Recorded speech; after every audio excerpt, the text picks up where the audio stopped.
Hi, I'm Lee. Welcome to the channel. I hope you're having a lovely day. I'm a short, overweight, middle-aged white dude. I've got thinning brown hair, black glasses. I'm wearing a dark grey t-shirt. And in this video, I'm not standing in front of my Tesla Model Y. And that's because in this video, we're going to do an overview of the BYD Atto 3. Now, a little bit of a preamble to explain a few things. I say this is an overview and not a review because I think in order to review something, you have to really sort of live with it. And this isn't my BYD, so I'm just going to give you an overview of the car. The reason why so many people are excited about the BYD is because it's one of the cheapest or most affordable, which is a relative term I appreciate, electric cars available in Australia today. I think at the moment it's about $45,000, and that's before you get the subsidies in your various states.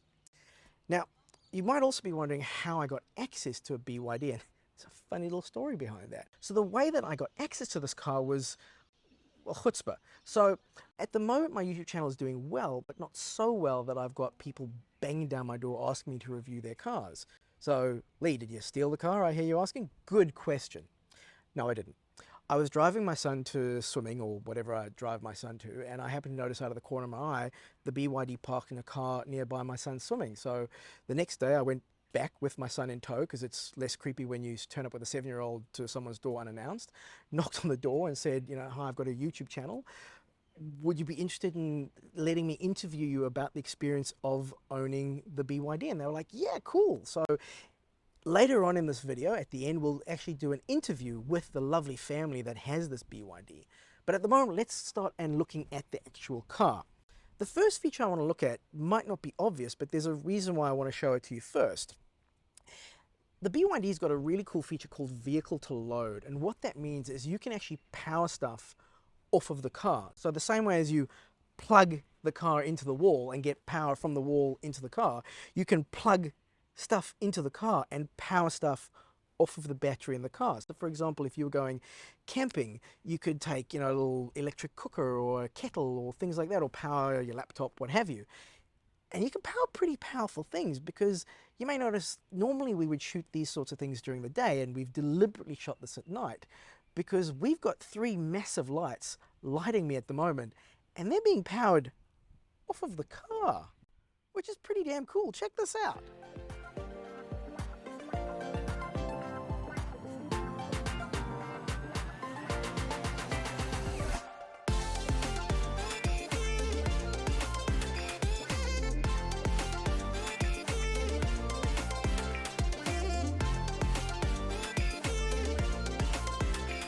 Now, if you've watched the overview of the Tesla Model Y, you know that boot space is really important to me, at least when I look at cars. So let's have a look at the boot space in the BYD Atto 3. Now, by the way, BYD stands for Build Your Dreams, in case you weren't aware. They put the whole thing over there. I think they could probably save a bit of money if they just put the letters, but just a suggestion. So powered tailgate. So if I just push this button down here, you've actually got a decent sized boot space, similar to the Tesla Model Y. Now, I am going to be comparing things to a Tesla Model Y quite often. I know it's not a fair comparison, but that's the only other electric car that I'm familiar with, so it's difficult to not compare the two. Plenty of boot space here. You've got these little panels down here on the side, so you can fit stuff in here. This is the charging cables that the car comes with. So you've got quite a few little options in here, which is nice.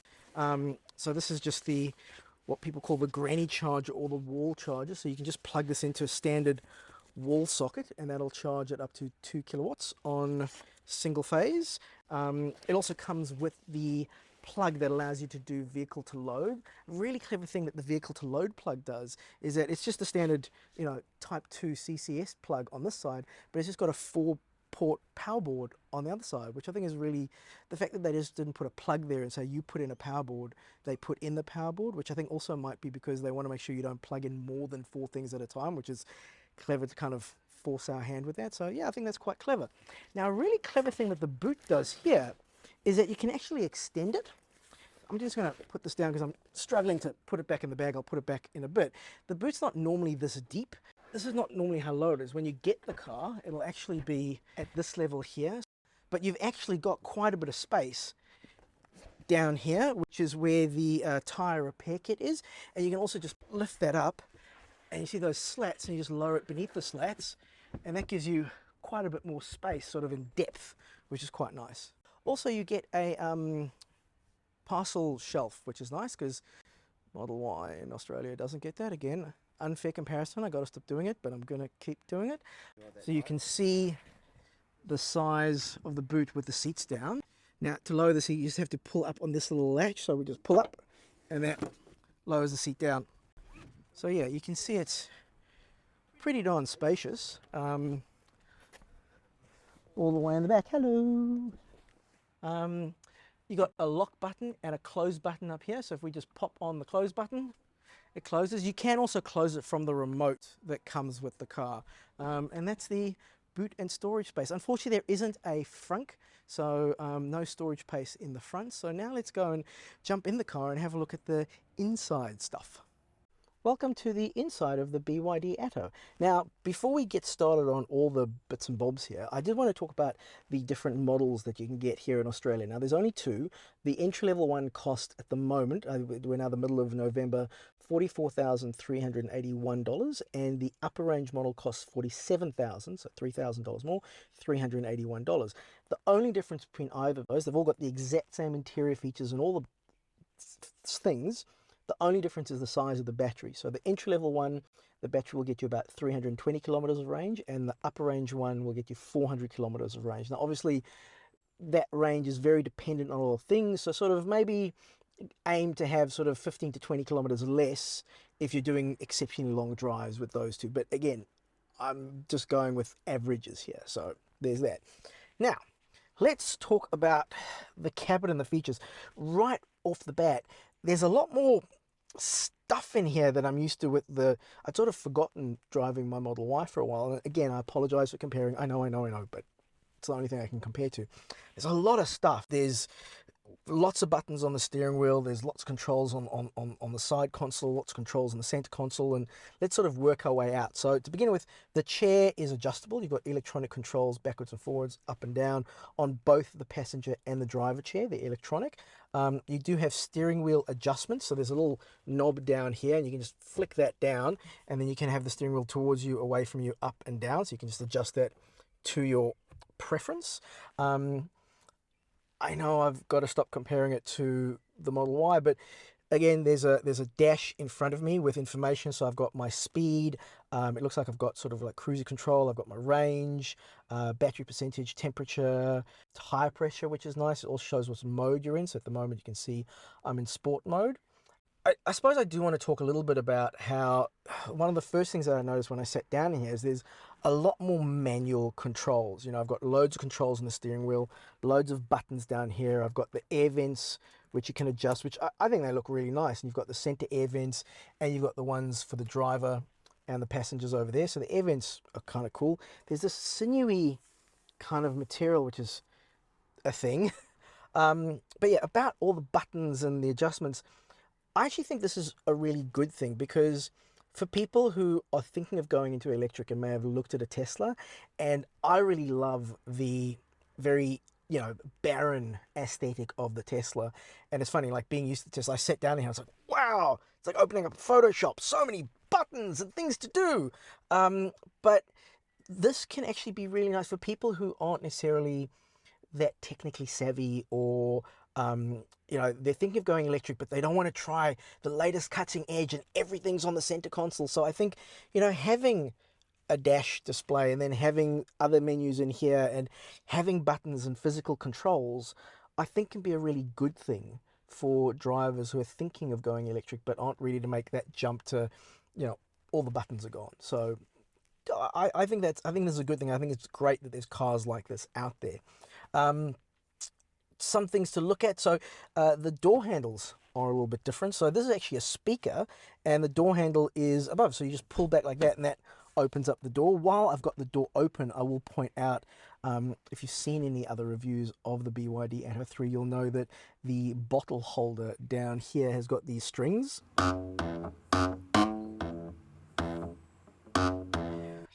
Okay, I could spend hours with that. I'm a bit sad, but yeah, I think that's a lot of fun. My passengers may not, and if I was driving and I didn't like it, and my passengers were playing it, maybe I wouldn't like it that much, but I quite enjoy that. You've also got controls down here to open and close the boot, which is nice. In the center console here, well, here's the key that the car comes with. You've got your standard unlock, open, that sort of stuff. So here in the center console, you've got sort of a lot of your car controls. Above the center console, you do have a wireless car charger. So if I pop my phone in there, and your phone does support wireless charging, you can see that pops up on the menu there to show you what's going on. Down here at the bottom, you've got some USB ports. So you've got a single USB-C, a single USB-A, and you've got a 12-volt charger. You could also sort of, I suppose, put a handbag or some things down there if you wanted to. The center area here, so your hazards are just over there on the left. And you always get, again, I don't want to change any features or functions because, again, it's not my car. So I want to make sure that I don't futz with anything and change anything that's going to mess with them. I'm really appreciative of the fact they let me have access to the car. You've then got your gear shifter, so up to go into reverse, back to go into drive, center to put it into neutral, your start stop button. You've got your parking brake, so that's to put on the parking brake. Now you can't just put it into gear. If I just push up on gear, nothing's going to happen. I've got to unlock and put my foot on the brake. Or let me just, I'm not going to do that because the camera's outside and I'll drive forward and back, which would be not good. Volume controls. This is air controls, which is nice. You've got your mode, so you can change it to normal, eco, or sport, and so that'll dictate. Obviously sport, the car's going to be a bit sportier, but it's going to use more battery. Eco, it's not going to be as responsive, but it's going to be very good on maintaining the battery and not using as much battery. Then over on the side, don't know what that button does. You've got your hazard lights down here, so that's an important one. And then you've got your regenerative braking dial down here at the bottom. So again, if I go up on that, that goes to high, or I can put it back down to standard. Yeah, those are your two options, high and standard. Apparently the regenerative braking is not as strong as some other cars, so you can't do absolute single pedal driving, but at least it's got that function to do, regenerative braking, so at least you do get a little bit of regenerative braking. You got your center monitor here, which is pretty cool. You got lots of features of that. The biggest one being the party piece, where you could push this button here at the bottom center, and that will rotate the screen. Now you might think, why? Other than it just looks cool, but other than just looking cool, I can actually see the benefit of that, because when you've got maps and navigation on, having it in portrait mode like this would actually allow you to see more of what's in front of you in the map as opposed to just what's to the side of you. So I can see the benefit of that. Something to mention while we're there, though, is we don't yet have navigation on this car. Now, navigation is coming over the air update, and apparently Apple CarPlay and Google Auto are coming as well by the end of the year, but they're not here yet. In terms of the interface, it seems to go pretty well, and it's pretty responsive. Pretty cool how you can tap on vehicle image, and that'll show the all-around camera, so you can see the back, the sides, the front, again the back, the sides, and I do like this 360 panorama mode. You can see that my tripod, what I'm talking to right here, my camera is right there, so you can see it's very close to the car. So there's that.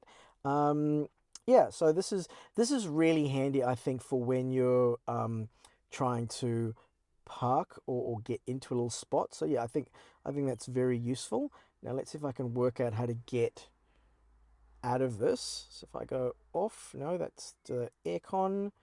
You've got 3D. Oh, 3D mode. That is pretty cool, and that is the biggest my tripod has ever looked, isn't it? Yeah, that is pretty cool to see that 360 mode. Yeah, I like that. And then you can tap on home. You worked it out to get to home. Loads of other features. I don't want to go into this too much because I've got a limited amount of time in the car. But yeah, I think it's fairly well, set up car. You got this handle. This is actually quite deep again, so you got loads of space. I'm not going to show you what's down there because it's not my stuff, but you can see how far my hand goes in there. So it's that deep, I think a clever little thing that they've done with the cup holders here is that they've got this little bit of plastic on the one side. So if you've got a small cup, you know, a deeper cup's going to go deeper, but a smaller cup's going to go there, and the top's not going to get caught. So I actually think that's quite a clever little thing that they've done. Let's jump in the back and have a look what the back of the car looks like. Here we are in the back of the BYD Atto 3. As you can see, quite a lot of space here. Now, I'm all of 5'4", well, all of 5 foot nothing really. So it doesn't really take much for me to have lots of legroom. In fact, you know, it's like flying economy is like premium economy for me because I don't need lots of space. But you know, I think it's pretty spacious. Again, you've got the interesting door handles. You've got these accented lights, which, by the way, at night, the whole car sort of has these lights. You can change the color of the lights, which is a bit juvenile, but I think it's, you know, it's a little bit of fun, a little bit of playfulness. So I think that's kind of cool. Again, the door handles, you know, open like that. You've got aircon for the passengers, which is nice. So you can control the vents here from side to side and change the direction and the strength. You've got a USB-A and a USB-C. Other than that, not really a lot more. Oh, handles. My wife complains that the Tesla doesn't have hand. I know I said I'd stop. Well, I said I'd try to stop comparing. So my wife does miss the handles from the Tesla. Yeah, you know what? I think. Oh, also there's a sunroof, which is really nice. I'll show you some B-roll of that, which is quite cool. You know, overall, I think without having driven it, so that's a huge caveat with that. I think the fitting out and the layout of the BYD Atto 3 for the price is really, really good. In fact, not even, I'm not even going to say for the price, because by saying for the price, almost like a little caveat. I think it's a nice, comfortable car. I really do. And am I am I disappointed that, oh, we spent so much more on the Tesla and we didn't get this? No, I definitely prefer my Tesla, but that's for me, and we could thankfully afford the Tesla. If we couldn't and we got this instead, I'd be very, very happy with this as well. Look, you know what? There's no such thing as a perfect thing. So there's stuff that this car has that the Tesla doesn't have. There's stuff that Tesla has this doesn't have. I really wanted to try and avoid doing that whole comparison thing, but here I am doing the comparison thing.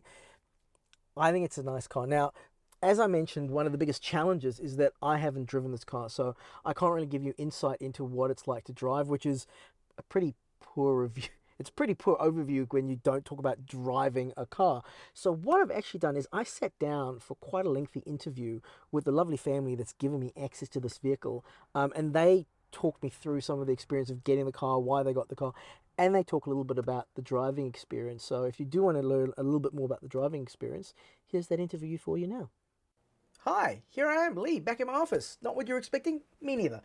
Turns out when I added everything together with the interview, this video was too long. So what I've done is I've split the interview out into a part 2, which I'm uploading at the exact same time, so you can check that out right now if you like. Highly recommend you do. Very good interview, if I do say so myself.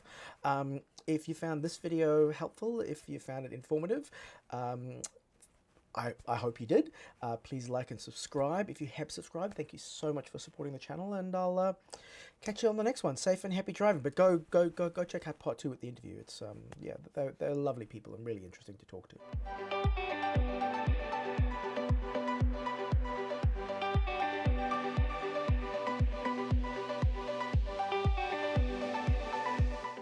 So you noticed there was a bit more left in the timeline, or you watched till the very end. Well done, you. You get a special treat. You get to watch what happened, yeah, what went wrong. As usual, things went wrong, and I thought you might be amused by my suffering. Enjoy. You can put the car into reverse just by pushing up, and that puts it in reverse, but you've got to shift the D key for the driver. Okay, so you've got to put your foot on the brake to activate that. So if I put my foot on the brake and then put the car into reverse, it's then press the unlock button. Got to push the button. So that puts the car, oh, that was a bit silly. Puts the car into reverse, and then you can just pull back, and that puts the car into drive. You can tell my camera is outside the car, and then you just push the park button here to put the car into park. No, we're still in drive. How do I put the car in park? Help. There. So the one that says the big P. Oh, no, that's not it. Okay, let's put it into reverse.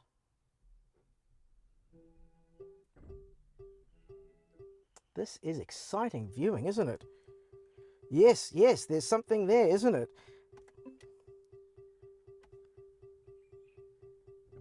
No, we're still in.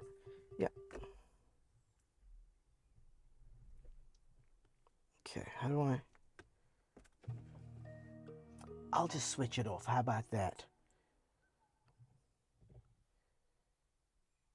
And then if you put your foot down, switch it on. Vehicle has started, please shift gear. Okay, I'm not going to do any of that. So you can shift the car into drive or reverse. There's a button on the side there, so you push that down to unlock, put it in, and you can put it into gear. Then your park brake is down there, and you can release that like that.